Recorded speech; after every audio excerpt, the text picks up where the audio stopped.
ನಾನು ಇದಾದಮೇಲೆ ನಮ್ಮ ಎಂ ಪಿ ಪಾಟೀಲ್ ಕೇಳಿದೆ, ಏನಪ್ಪ ಏನು ಕತೆ ಅಂತ. ಅಲ್ಲಿ ಅವ್ರಿಗೂ ಪತ್ರ ಬರೀತಾರೆ KDBಗೆ, land should be release to the private developer by ದಿ BMRD in instalment to ensure that the project objectives are achieved in the manner envisaged ಅಂತ. ಅದಾದ ಮೇಲೆ ಹೇಳ್ತಾರೆ, the open global tendering process selection of private partner selection would be based on technical and financial bids. The private partner shall invest either on stand-alone basis through a consortium. ಇದು ಏನು real estate ಏಜೆಂಟಾ ಏನು ಇದೆ real ಎಸ್ಟೇಟಾ? ಇದೇನು ಗೌರ್ಮೆಂಟಾ ಇಲ್ಲ KDBನಾ ಇಲ್ಲ family ಫರ್ಮಾ ಇಲ್ಲ ಯಾವ್ದಾದ್ರು family ಫರ್ಮಾ ದಂಧೆ ಮಾಡ್ತಾ ಇರೋರು? ಯಾವ ದಂಧೆ ಅಂತ ಕರೆಯೋಣ? ಯಾರು ರಿಯಲ್ ಎಸ್ಟೇಟ್ ಏಜೆಂಟು? ಮುಖ್ಯಮಂತ್ರಿಗಳ ಪ್ರೊಸೀಡಿಂಗ್ಸ್ ಸೈನ್ಡ್ ಬೈ ನಮ್ಮಣ್ಣ.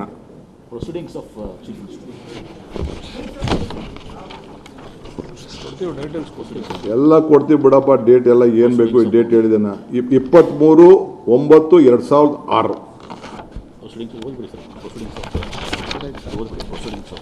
Proceedings of the meeting under the chairmanship of Honorable Chief Minister. But the date, Papa, ತಮಗೆ ಇನ್ಫಾರ್ಮೇಶನ್ ಇದೆ, ತೆಗೆದುಕೊಳ್ಳಿ.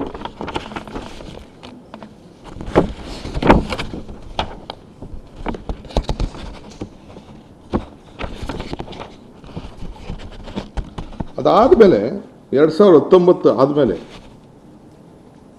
ನಮ್ಮ ಮುಖ್ಯಮಂತ್ರಿಗಳಾಗಿದ್ದಂಥ ಯಡಿಯೂರಪ್ಪನವರು ಕೂಡ 2019ರಲ್ಲಿ, ಆಗ 21 ಇರ್ತಾರೆ, ಆಗ ಅಶೋಕ್ರವರು ಕೂಡ ಸಚಿವರಾಗಿರ್ತಾರೆ.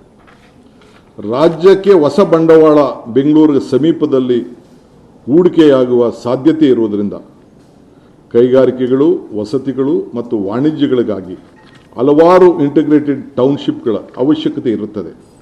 ಇದಕ್ಕಾಗಿ ಈ 9,000 ಎಕರೆ ಭೂಮಿ ಸೂಕ್ತವಾಗಿರುತ್ತದೆ. ಆದ್ದರಿಂದ ಚೀಫ್ ಸೆಕ್ರೆಟರಿ ಅಧ್ಯಕ್ಷತೆಯಲ್ಲಿ ಒಂದು ಕಮಿಟಿ ಮಾಡಿಬಿಟ್ಟು ರಿಪೋರ್ಟ್ ತರಿಸ್ಕೊಂಡು ಆ ಪ್ರದೇಶದ 35% ಕೈಗಾರಿಕೆ, 30% ವಸತಿ, ಉಳಿದ ಭೂಮಿಯನ್ನು ಇತರ ಉದ್ದೇಶಕ್ಕೆ ಮಾಡಬೇಕು ಅಂತೇಳಿ ಅವರಿಗೆ ಆಗ ಅವತ್ತು ಮಾರ್ಗದರ್ಶನವನ್ನು. ನಾನು ಜಾಸ್ತಿ ಮಾತಾಡೋಕ್ಕೆ ಹೋಗುವುದಿಲ್ಲ, ಜಾಸ್ತಿ ಪ್ರೆಸ್ ಕಾನ್ಫರೆನ್ಸ್ಗೆ ಪಾಪ ನನಗೆ ಇಷ್ಟ ಇಲ್ಲ, ವಿಧಿ ಇಲ್ಲ, ಹೇಳಲೇಬೇಕು. ನನಗೆ ಪಾಪ ಯಾರು ಬಂದು ಈ ವಯಸ್ಸಲ್ಲಿ ಗಾಂಧಿ ಸ್ಟ್ಯಾಚ್ಯು ಮುಂದೆ ಪಾಪ ಯಾರಿಗೆ ಮನಸ್ಸು ನೋಯಿಸೋಕ್ಕೆ ಇಷ್ಟ ಇಲ್ಲ.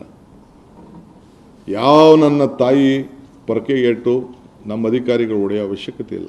ನನಗೆ ಬೇಕಾದ್ರೆ ಹೊಡೆಯಲಿ, ನಾನು ಹೊಡೆಸ್ಕೊಳ್ಳೋಕೆ ರೆಡಿ ಇದ್ದೀನಿ. ನಂದೇನಾದ್ರು ತಪ್ಪಾಗಿತ್ತು, ನಾನೇನಾದ್ರು ತಪ್ಪು ಮಾಡಿದರೆ, ಅವ್ರ ಬದುಕಿಗೆ ನಾನೇನಾದ್ರು ಕೈ ಹಾಕಿದರೆ, ನಾನು ಈ ವಾಸ್ತವಾಂಶ ತಿಳಿಸ್ಬೇಕಲ್ಲ, ಇದನ್ನು ಎಲ್ಲರಿಗೂ ತಿಳಿಸ್ಬೇಕಲ್ಲ. ನಾನು ಹೇಳ್ತಾ ಇದ್ದೀನಿ, ನನ್ನ ರೈತರ, ನನ್ನ ತಾಯಿಂದಿರಿಗೆ, ನಿಮ್ಮ ಹತ್ರ ಎಲ್ಲ ಮಾತಾಡಿದ್ದೀನಿ, ನೀವೆಲ್ಲ ಬಂದಿದೆ ನನ್ನ ಹತ್ರ. ನಾನು ಬಲವಂತವಾಗಿ ಯಾವ ಕಾರಣಕ್ಕೂ ನಿಮ್ಮ ಜಮೀನು ತೆಗೆದುಕೊಳ್ಳುವಂಥ ಅವಶ್ಯಕತೆ ನಮ್ಮ ಸರ್ಕಾರಕ್ಕಿಲ್ಲ. ಮುಖ್ಯಮಂತ್ರಿಗಳಾದಂಥ ಗೌರವಾನ್ವಿತ ಕುಮಾರಸ್ವಾಮಿಯವರು, ಯಡಿಯೂರಪ್ಪನವರು ಏನು ಮಾರ್ಗದರ್ಶನವನ್ನು ಕೊಟ್ಟಿದ್ದಾರೆ ಅವೆಲ್ಲ ಮುಂದುವರೆದಂಥ ಯೋಜನೆಗಳು. ಇದು ಕಂಟಿನ್ಯೂಷನ್ ಪ್ರೋಸೆಸ್. ಇದು ನಾನಿರ್ಬೋದು, ಇನ್ನೊಬ್ರು ಇರ್ಬೋದು, ಅದನ್ನು ನಾವು ಮುಂದುವರಿಸ್ತಾ ಇದ್ದೀವಿ. ಅದು ಬಿಟ್ಟರೆ ನಾನು ಇದಕ್ಕೆ ಬಲವಂತ ಮಾಡೋದಿಲ್ಲ. ಅವರು ರೆಡ್ ಝೋನು, ಗ್ರೀನ್ ಝೋನ್ಗೋ ಒಂದು ಪ್ರೈವೇಟಾಗಿ ಒಂದು ಸಪ್ರೇಟ್ ಆದೇಶ ಹೊರಡಿಸಿದ್ದಾರೆ, ಅದು ಮುಂದುವರಿತದೆ. ಯಾರು ರೈತರು ಇಲ್ಲ ಪಾಪ, ಅವ್ರು ಯಾರು ಮಾರ್ಕೊಳ್ಳೋಂಗಿಲ್ಲ, ಅವ್ರ ಬದುಕು ಕಟ್ಕೋಬೇಕು, ಅವ್ರಿಗೇನೋ ನೋಡ್ಕೋಬೇಕು. ಯಾರು ಮಾರ್ಕೋತೀನಿ, ಇಲ್ಲ ನಾನು ಕೊಟ್ಬಿಡ್ತೀನಿ, ನನಗೆ ದುಡ್ಡು ಕೊಡಿ ಅಂತ ಅಂದರೆ ಈಗಾಗಲೇ ನೋಟಿಫಿಕೇಷನ್ಗಳು ಆಗೋಗಿದೆ. ಯಾರು ಬೇಕಾದ್ರೂ ಹಣ ತೆಗೆದುಕೊಂಡು ಹೋಗಲಿ, ನಾನು ಬಲವಂತ ಮಾಡೋದಿಲ್ಲ. ಮುಂಚಿತವಾಗಿ ನಾನು ರೈತರುಗಳ ಹತ್ರ, ಅಧಿಕಾರಿಗಳ ಹತ್ರ ಕರೆದು ಮೀಟಿಂಗ್ ಮಾಡಿದ್ದೀನಿ. ಅವ್ರು ಘೋಷಣೆ ಮಾಡಿದ್ದೀನಿ, 2 ರಿಂದ 2.5, 3 ಕೋಟಿ ರೂಪಾಯಿವರೆಗೂ ಕೊಡಬೇಕು ಅಂತ ರಿಕ್ವೆಸ್ಟ್ ಮಾಡ್ಕೊಂಡು ಆಗಲಿ ಅಂತ ಹೇಳಿದ್ದೀನಿ. ಯಾರು ಮುಂದೆ ಬರ್ತಾರೋ, ಯಾರು ಬೇಕೋ ಅವ್ರು ತೆಗೆದುಕೊಂಡು ಹೋಗಲಿ, ಯಾರು ಬೇಡ ಬಲವಂತ ಏನಿಲ್ಲ. ವ್ಯವಸಾಯ ಮಾಡಿ ಅವ್ರ ಭೂಮಿ ಅವ್ರು ಇಟ್ಕೊಳ್ಳಿ, ಅವ್ರು ಏನು ಬೇಕಾದ್ರೆ. ನಾನು ಹೇಳ್ತೀನಿ ಕೇಳಿ, ಕುಮಾರಣ್ಣ 8,000 ಅಂತ ಹೇಳಿದ್ರು, ನಾನು ಇಲ್ಲ 50% 9,000 ಚಿಲ್ಲರೆ ಕೊಡಬೇಕು ಅಂತೇಳಿ ರೈತರ ಹತ್ರ ಕನ್ವಿನ್ಸ್ ಮಾಡಿ, ಅವ್ರು ಹೇಳಿದಂಥ ಬೆಲೆನ ನಿಗದಿ ಮಾಡಿ, ಯಾವನೋ ಬಂದವನು ಹಾಕ್ಕೊಳ್ಳಿ ಬಂಡವಾಳ ಅಂತೇಳಿ ಮಾಡಿ ತೀರ್ಮಾನ ಮಾಡಿ ಈಗಾಗಲೇ ದುಡ್ಡುಗಳ ತೆಗೆದುಕೊಂಡು ಹೋಗಿದ್ದಾರೆ. ಸೊ ಯಾರು ಬರ್ತಾರೆ ಅವ್ರಿಗೆ ಸ್ವಯಂ ಇಚ್ಛೆಯಿಂದ. ನಾನು ನೈಸ್ದು, ಏರ್ಪೋರ್ಟ್ದು, ಇರಿಗೇಷನ್ ಎಲ್ಲ ನಾನು ಬೇರೆ ಸಂದರ್ಭದಲ್ಲಿ ನಾನು ಮಾತಾಡ್ತೀನಿ, ಈಗ ಅದೆಲ್ಲ ನಾನು ಮಾತಾಡೋಕ್ಕೆ ಹೋಗೋದಿಲ್ಲ, ಬೇರೆ ವಿಚಾರ. ಇಲ್ಲೇನೆ ಒಟ್ಟು ಯಾರ ಆಸ್ತಿ ಕೂಡ ನಾವು ಬಲವಂತವಾಗಿ ನಾನು ತೆಗೆದುಕೊಳ್ಳುವಂಥ ಅವಶ್ಯಕತೆ ಇಲ್ಲ. ಅವರು ನೆಮ್ಮದಿಯಾಗಿರ್ಬೋದು, ಯಾರು ದಣು ತೆಗೋಬೇಕಾಗಿಲ್ಲ, ಯಾವ ಸ್ಟ್ರೈಕು ಬೇಡ. ನಿಮ್ಗೇನೋ ಆಸೆ ಇದ್ದರೆ ನನ್ನ ಮೇಲೆ ಏನು ಬೇಕಾದ್ರೂ ನಿಮ್ಮ ಪ್ರಯೋಗಗಳು ಮಾಡಲಿ, ಏನೇನು ಬೇಕೋ ಪ್ರಯೋಗ ನಡೀತಾ ಇದೆ. ಕೇಸು, ಲಾಯರು, ಕೌಂಟ್ರ್ ಕೇಸು, ಮತ್ತೊಂದು ಜೈಲಿಗೆ ಕಳಿಸುವಂಥ ಸಮೀಪ ಬರ್ತಾ ಇದೆ. ರೆಡಿ ಇದ್ದೀನಿ ಕುಮಾರಣ್ಣ, ಯು ಆರ್ ಮೈ ಬ್ರದರ್. ನೀನು ನನಗೆ ಜೈಲಿಗೆ ಕಳಿಸ್ಬೇಕು ಅಂತ ಆಯಿತು, ನೀನು ಆಶೀರ್ವಾದ ಮಾಡು. ಕೃಷ್ಣ ಜನ್ಮಸ್ಥಳದಲ್ಲೂ ನಾನು ನೀನು ಕೂಡ ಬಂದು ನಾನು ಭೇಟಿ ಮಾಡಿದ್ದೀನಿ. DKS cautions against force acquisition, ಲ್ಯಾಂಡಿಲ್, ನಾನು ಲ್ಯಾಂಡಿಲ್ ಅಂತೆ. You will be in jail for his misdeeds. I welcome you, you have good advocates.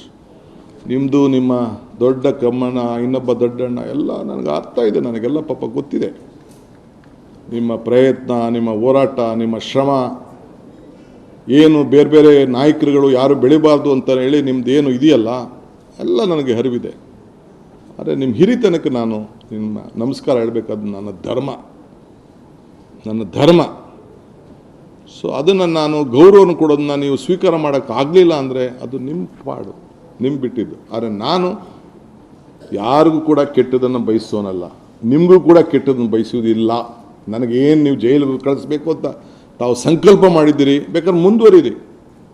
ಆ ಜೈಲಿಗೆ ಹೋಗಿ ಬಂದೇ ಈ ರಾಜ್ಯದ ಮುಖ್ಯಮಂತ್ರಿ ಆಗಿ ನಾನು ಇಲ್ಲಿ ಕೂತಿದ್ದೀನಿ. ಜೈಲಲ್ಲಿದ್ದಾಗ ಜನ ಯಾವ ರೀತಿ ಈಚೆ ಬಂದರು, ಯಾವ ರೀತಿ ನನ್ನ ಪರವಾಗಿ ನಿಂತ್ಕೊಂಡ್ರು, ಏನೇನಾಯಿತು ಅಂತ ಕೂಡ ನಾನು ಕಣ್ಣಲ್ಲಿ ಆ ದೃಶ್ಯಗಳನ್ನು ನಾನು ನೋಡಿದ್ದೇನೆ. ಆ ಜೈಲಿಗೆ ಕಳಿಸಿದಂಥ ಕೇಸು ಕೇವಲ 2 ವರ್ಷದಲ್ಲೇ ಪಾಪ ಸುಪ್ರೀಂ ಕೋರ್ಟ್ ಅವರ ಪಾದಗಳಿಗೆ ನನ್ನ ಸಾಷ್ಟಾಂಗ ನಮಸ್ಕಾರಗಳು. ವಜಾ ಮಾಡಿದ್ದಾರೆ, ಡಿಸ್ಮಿಸ್ ಮಾಡಿದ್ದಾರೆ.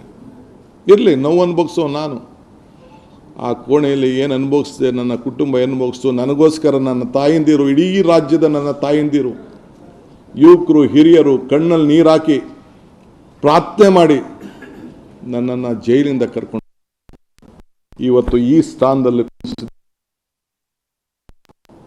ಅದೇ ಈ ರಾಜ್ಯದ ಜನತೆ ಚುನಾವಣೆ 136 ಸೀಟ್ ಅಂತ ಹೇಳಿ ನಾನು ನನ್ನ ಆತ್ಮವಿಶ್ವಾಸದಿಂದ, ನನ್ನ ಇರುವಂಥ ಇಂದಿನ ಶಕ್ತಿ ಹಿಂದೆ ಕೊಟ್ಟಂಥ ಪ್ರೇರಣೆಯಿಂದ ಇವತ್ತು ಜನರಿಗೆ ನಾನು ಕೇಳಿಕೊಂಡೆ. ನಿಜ, ರಾಮನಗರಕ್ಕೆ ಹೋದೆ, ಬಿಡದಿಗೆ ಹೋದೆ, ಚನ್ನಪಟ್ಟಣಕ್ಕೆ ಹೋದೆ, ಕನಕಪುರಕ್ಕೆ ಹೋದೆ, ಎಲ್ಲ ಕಡೆ ಹೋದೆ. ನನಗೆ ಪೆನ್ನು ಪೇಪರ್ ಕೊಡಿ ಅಂತ ಹೇಳಿದೆ. ಈ ಪೆನ್ನು ಪೇಪರು ಈ ರಾಜ್ಯದ ಜನತೆಗೆ ಸೀಮಿತವಾಗಿರ್ತದೆ, ರಾಜ್ಯದ ಜನತೆ ಬದುಕಿಗೆ ಸೀಮಿತವಾಗಿರ್ತದೆ. ಯಾರಿಗೂ ಕೂಡ ತೊಂದರೆ ಕೊಡುವಂಥ ಪ್ರಶ್ನೆ ಈ ಪೆನ್ನು